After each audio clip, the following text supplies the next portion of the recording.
Hello there. Welcome back to our channel.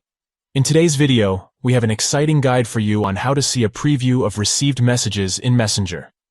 If you want to quickly glance at the sender's name and other details without opening the app, you're in the right place. Let's dive in. If you haven't already downloaded the Messenger app, head over to the Play Store on your Android device. In the search bar, type Facebook Messenger. Look for the chat bubble icon with a sideways lightning bolt and a gradient between purple and blue. Tap on it, then tap on Install to download and install the app. Once you've signed into the Messenger app, let's enable the preview of received messages. Tap on the three stacked lines in the top left corner of the screen to open the menu. Now, tap on the gear icon to access the app's settings. Great!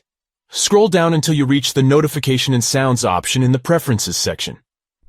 Within the Notification and Sounds menu, look for the Notification Preview option. This is the setting we want to turn on. Simply tap on the toggle switch next to Notification Preview to enable it. Now, whenever you receive a message in Messenger, you'll be able to see the sender's name and a few other details from the status bar.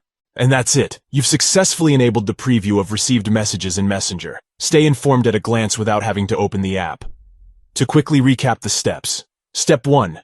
Download and install the Messenger app from the Play Store if you haven't already. Step 2. Open the Messenger app and sign in with your Facebook account. Step 3. Tap on the three stacked lines in the top left corner to open the menu. Step 4. Tap on the gear icon to access the app's settings. Step 5. Scroll down and find the Notification and Sounds option. Step 6. Locate the Notification Preview option and toggle it on. That's all there is to it. You've successfully enabled the preview of received messages in Messenger. Thank you for watching. If you found this guide helpful, don't forget to give this video a thumbs up and subscribe to our channel for more useful tips and tricks. If you have any questions or suggestions, feel free to leave them in the comments below. Stay informed with message previews, and we'll see you in the next video.